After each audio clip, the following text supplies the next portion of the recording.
Lab biology, my self Komal Wadekar. तो आज हम इस वीडियो में देखने वाले हैं cell the unit of life chapter. तो आज हम इस चैप्टर में कवर करने वाले हैं what is the cell, cell theory and the cell overview. ये 3 पॉइंट आज हम कवर करने वाले हैं। तो चलिए हम स्टार्ट करते हैं। सबसे पहले देखिए what is this cell. The cell is the basic structural, functional and biological unit of all living organisms।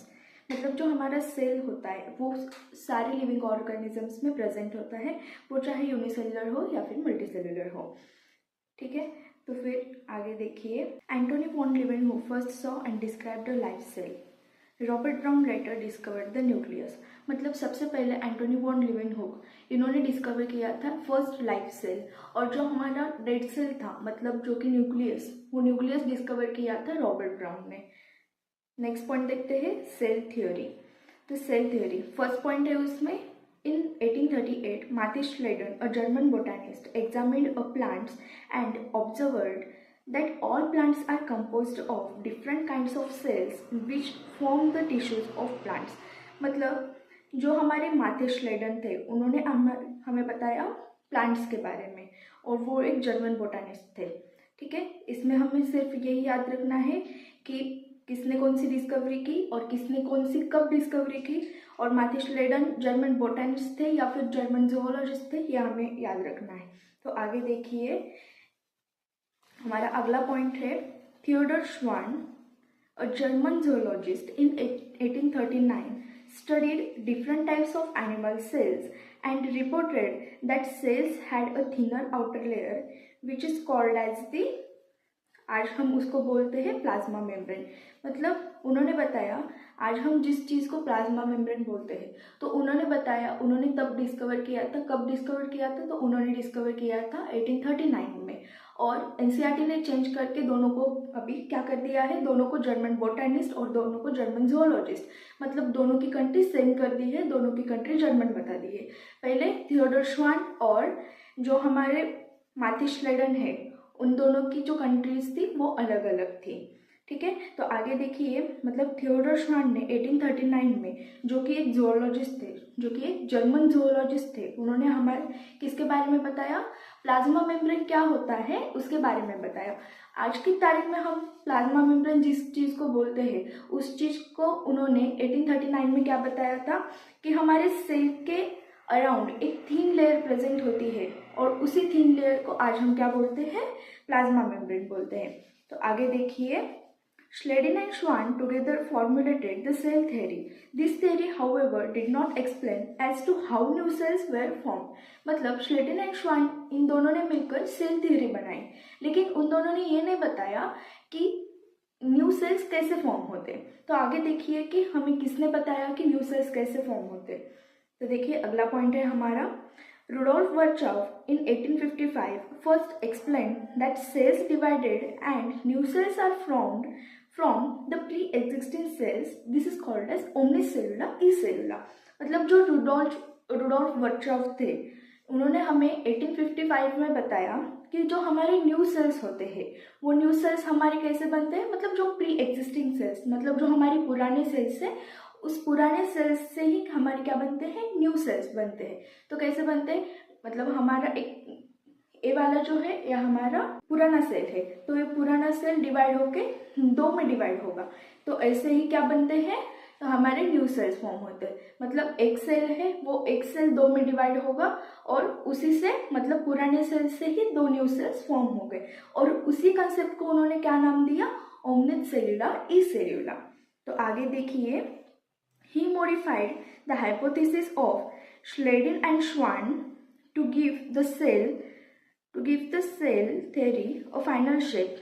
Cell theory, as understood today, is all living organisms are composed of cells and product of cells. All cells arise from pre-existing cells। मतलब हमें याद क्या रखना है कि first point तो ये हो गया कि सारे लिविंग ऑर्गेनिज्म में सेल प्रेजेंट होता है, और हमारा सेकेंड पॉइंट ये हो गया कि जो हमारे न्यू सेल्स फॉर्म होते हैं वो न्यू सेल्स कैसे फॉर्म होते हैं, तो वो न्यू सेल्स फॉर्म होते हैं हमारे पुराने सेल्स से। हमारे पुराने सेल्स डिवाइड होते हैं और वो डिवाइड हो गए, मतलब वो क्या हो गए, न्यू सेल्स फॉर्म हो गए। तो देखिए आगे का पॉइंट देखिए, सेल ओवरव्यू। तो देखिए बोथ प्रोकैरियोटिक एंड यूकैरियोटिक, मतलब प्रोकैरियोटिक ऑर्गेनिज्म में भी प्रेजेंट होगा और यूकैरियोटिक ऑर्गेनिज्म में भी प्रेजेंट होगा। तो ऐसे कौन से पॉइंट्स है जो दोनों में प्रेजेंट है? तो दोनों में प्रेजेंट है cell membrane, cytoplasm and DNA. ये जो 3 पॉइंट है, ये 3 पॉइंट किस किस में प्रेजेंट है? प्रोकैरियोटिक में भी प्रेजेंट है और यूकैरियोटिक में भी प्रेजेंट है। ठीक है, ये हमें याद रखना है। फिर आगे का पॉइंट देखिए, प्रोकैरियोट्स। प्रोकैरियोट में हमें क्या दिया है?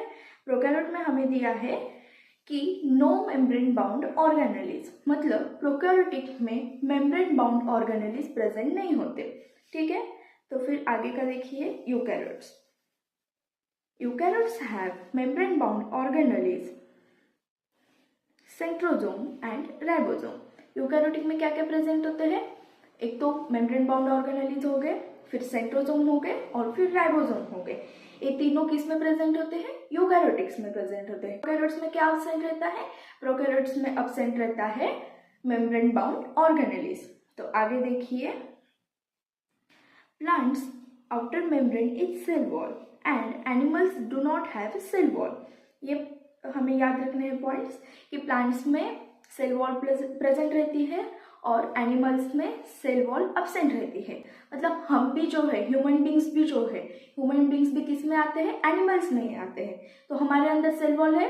तो नहीं, हमारे अंदर सेल वॉल अब्सेंट है। लेकिन सेल वॉल किस में प्रेजेंट है? तो सेल वॉल प्रेजेंट है सिर्फ और सिर्फ प्लांट्स में। तो आगे देखिए, राइबोसोम्स इन यूकैरियोट्स। तो ये पॉइंट आपको याद रखना है कि किस में कौन से टाइप का राइबोसोम प्रेजेंट है। तो आगे देखिए, साइटोप्लाज्म